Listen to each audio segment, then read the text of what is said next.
Mantras of our Lord Sri Aurobindo. Our Lord Sri Aurobindo says you have only to keep yourself open, and whatever you need and can receive at the moment will come. With always our love and blessings, says our Lord Sri Aurobindo.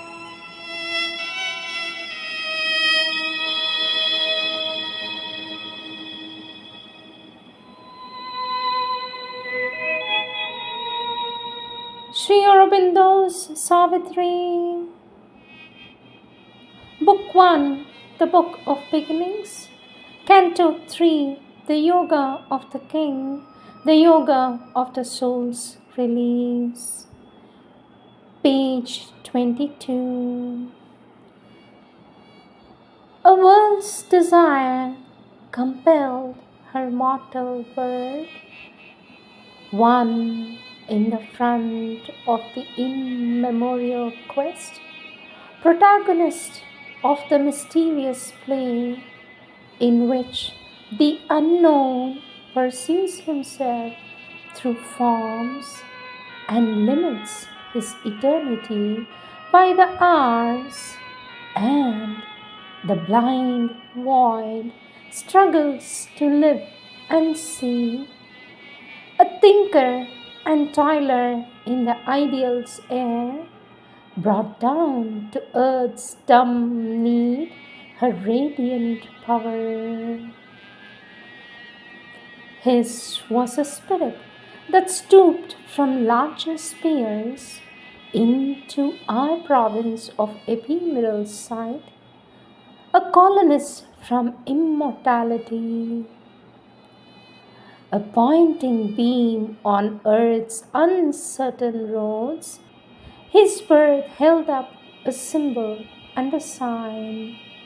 His human self, like a translucent cloak, covered the all-wise who leads the unseen world. Affiliated to cosmic space and time, and paying here God's debt to earth and man, a greater sonship was his divine right. Although consenting to mortal ignorance, his knowledge shared the light ineffable, a strength of the original permanence, entangled in the moment and its flow. He kept the vision of the vast behind. A power was in him from the unknowable.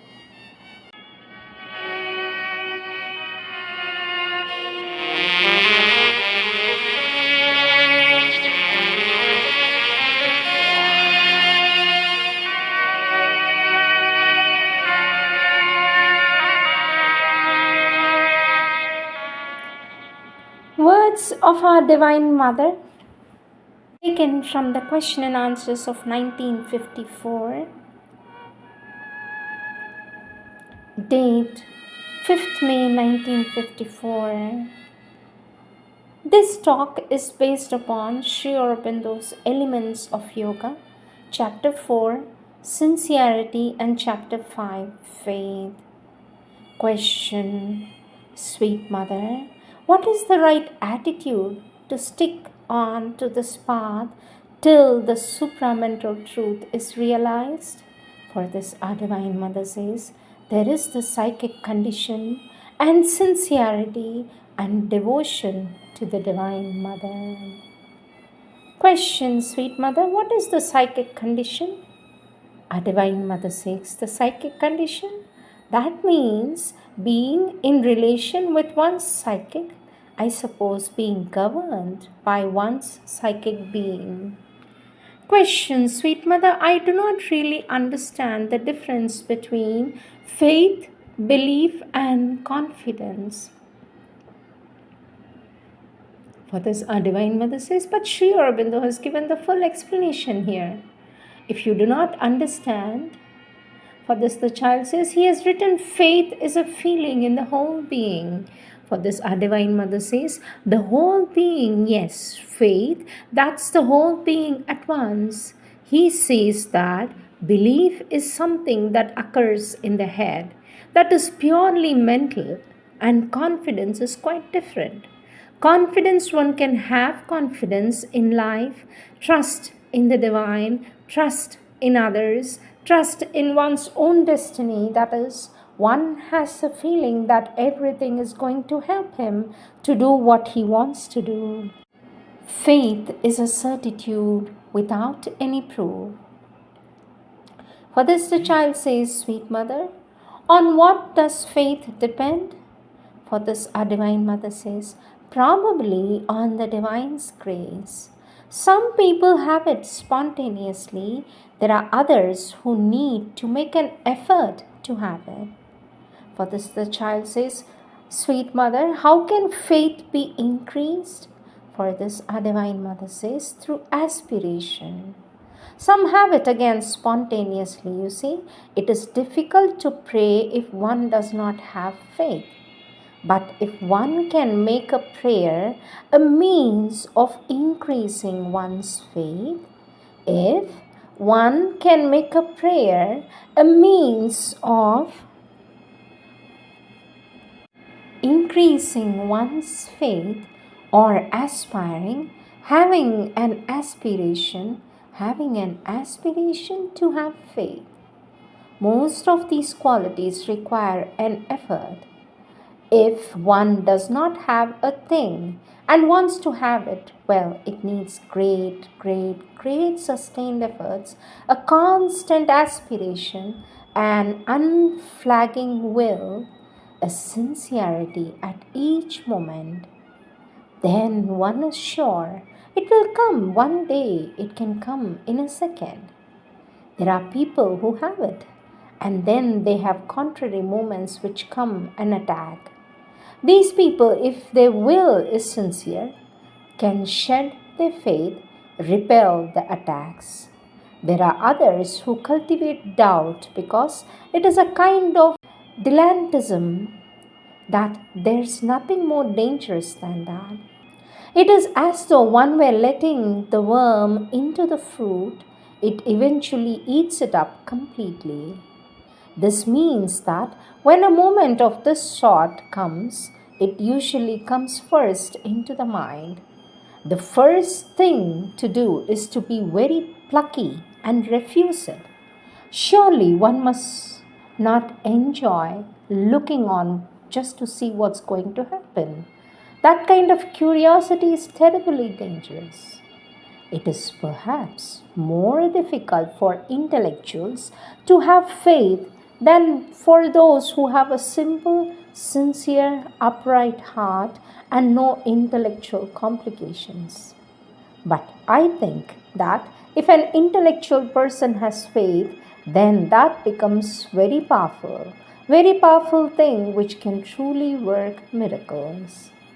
For this, the child says, sweet mother, where does determination come from? Our Divine Mother says, usually it is in those who have a will and bring their will to bear upon their actions. Sweet mother, if one has the faith in the divine and also trust, what is the difference between faith and trust? For this, our Divine Mother says, faith is something much more integral. That is what Sri Aurobindo has written, much more integral than trust, you see. You have trust in the divine in the sense that you are convinced that all that comes from him will always be the best for you.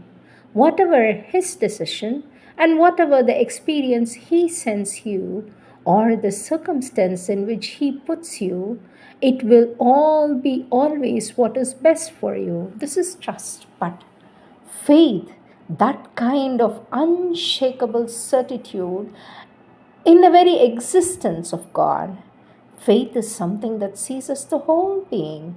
It is not only mental, psychic, or vital, it is the whole being entirely which has faith.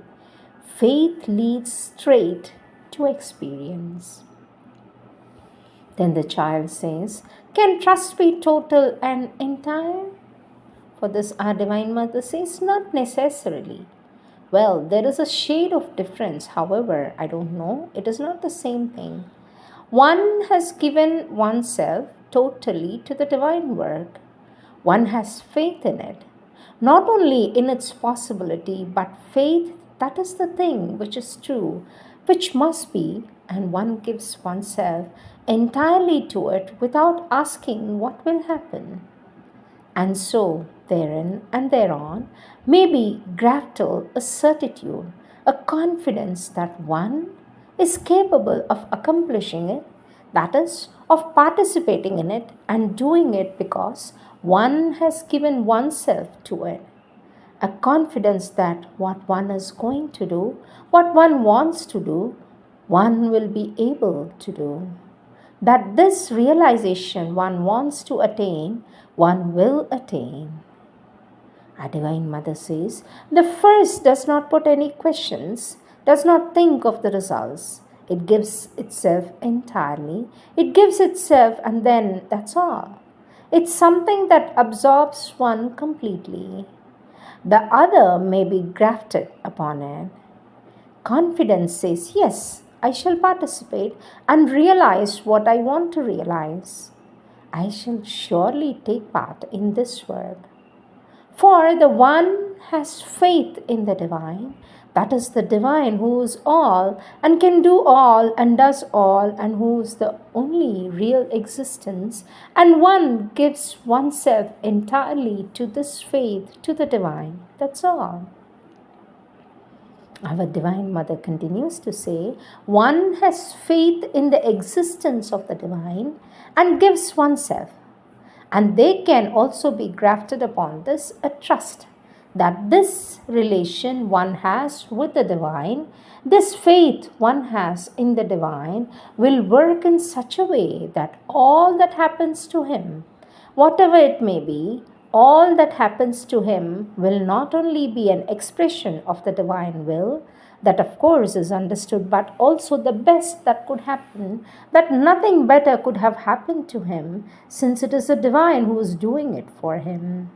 This attitude is not necessarily a part of faith, for faith does not question anything. It does not ask what the consequence of its self-giving will be. It gives itself, and that's all. While confidence can come and say, that's what the result will be. And this is an absolute fact, that is, the moment one gives oneself entirely to the divine, without calculating, in a total faith, without bargaining of any kind, one gives oneself, and then, come what may, that does not concern me. I just give myself. Automatically, it will always be for you in all circumstances, at every moment, the best that will happen. Not the way you conceive of it. Naturally, thought knows nothing, but in reality. Well, there is a part of the being which can become aware of this and have this confidence. This is something added on to the faith which gives it more strength of total acceptance, the best utilization of what happens. There is a state, says our Divine Mother, in which one realizes that the effect of things, circumstances, all the moments and actions of life on the consciousness depends almost exclusively upon one's attitude to these things. There is a moment when one becomes sufficiently conscious to realize that things in themselves are truly neither good nor bad. They are this only in relation to us. Their effect on us depends absolutely upon the attitude we have towards them. The same thing, identically the same, if we take it as a gift of God, as a divine grace, as a result of the full harmony, helps us to become more conscious, stronger, more true, while if we take it exactly the very same circumstance, as a blow from fate, as a bad force wanting to affect us, This constricts us, weighs us down, takes away from us all consciousness, strength, and harmony. And the circumstance in itself is exactly the same. Of this, I should like you to have this experience, for when you have it, you become the master of yourself. Not only master of yourself, but in what concerns you, master of the circumstances of your life. And this depends exclusively upon the attitude you take. It is not an experience that occurs in the head, though it begins there, but an experience which can occur in the body itself. So much so that it is a realization which naturally asks for a lot of work, concentration, self mastery, consciousness pushed into matter, but as a result, in accordance with the way the body receives shocks from outside, the effect may be different. And if you attain perfection in that field, you become master of accidents. I hope this will happen. It is possible. It is not only possible, it is certain. Only it is just one step forward. That is, this power that you have already fully and formidably realized in the mind to act upon circumstances to the extent of changing them totally in their action upon you. That power can descend into the matter, into the physical substance itself, the cells of the body, and give the same power to the body in relation to the things around it. This is not a faith, it is a certitude that comes from experience. The experience is not total, it is there. This opens new horizons to you. It is one step leading to transformation. And the logical conclusion is that there is nothing impossible. It is we who put limitations. All the time we say that thing is possible, that other impossible. Yes, this can be done, that can't be done. Oh, yes, it is true, it is feasible. It is even done, but that is impossible. It is we, says our Divine Mother, says it's we who all the time put ourselves like slaves into the prison of our limits, of our stupid, narrow, ignorant sense which knows nothing of the laws of life. The laws of life are not at all what you think they are, not what the most intelligent people think. They are quite different. Taking a step, especially the first step on the path, one begins to find out. Then the child says, Sweet Mother, here it's written, is it a sign of sincerity to confess one's weakness and faults to the divine and to others? For the Divine Mothers, why to others? One has to confess them to the divine. But, says the child, if one does some wrong to a person, is it not necessary to confess it to him? Is it enough to confess it to the divine? For this, our Divine Mother says, if it concerns the other persons, then it can be done. It is harmless. You can do it if it gives you pleasure. Fundamentally, if it sets you at rest, allow you to progress, if you feel you must do it in order to progress, it is very good. Question, Sweet Mother, can it happen that a person is very insincere but unconscious of his insincerity? For this, our Divine Mother says, I think in a case like this, he is no longer insincere, he is wicked. For if one knows that one is insincere and persists in one's insincerity, it is wickedness. It means that one has bad intentions. Otherwise, why would one persist in one's insincerity? If one is unconscious, for this our Divine Mother says, how can one be conscious and unconscious at once? It is just that it is impossible. If one is conscious of one's insincerity, one cannot be unconscious. The two cannot exist simultaneously. For this the child says, but if one is insincere, doesn't know what insincerity lies. For this, our Divine Mother says, because one is not sufficiently sincere, doesn't look at oneself. If you're conscious you are insincere, you know where it lies. Otherwise, you could not be aware of your insincerity. And then, if at that moment, the moment does not want you to do that, that happens. And then, At that moment, the moment when you're doing this or that little work, the inner work to find an excuse for not doing what need to be done, if at that moment you can become aware that you are insincere and still continue to do it, this means that you are perverse. If you ask me, this is what I call being wicked, bad. If you realize that you are insincere, that means you are conscious. That means you are insincere, and how can you say I'm not conscious of my insincerity? 90 times out of 100, one does know it without knowing. That indeed is the misery. It is that one deceives oneself with such facility, finds good tricks for not doing what one doesn't want to do, or on the contrary, for doing what one wishes to do when one knows very well one shouldn't do it. It is the same thing. So you give yourself good reasons, and unhappily, as I said, most men are so unconscious that they do it without even realizing that. They think they are very sincere. No, sincerely, I thought I had to do it like that, quite innocently. But that's because they are not sincere. Not at all because they are quite unconscious, but if one has a little conscious of what's happening within, one perceives very well the little trick one has played and how one has found has somewhere been so cleverly unearthing an excellent excuse for doing what one wanted to do. Even when one knows one ought not to do it, it is these two, you see, a play between unconsciousness and insincerity. I am conscious of my insincerity. If you tell me, then naturally, at that moment, this fact faces you. Have you decided to remain in the darkness, or do you want to progress? There the problem comes up.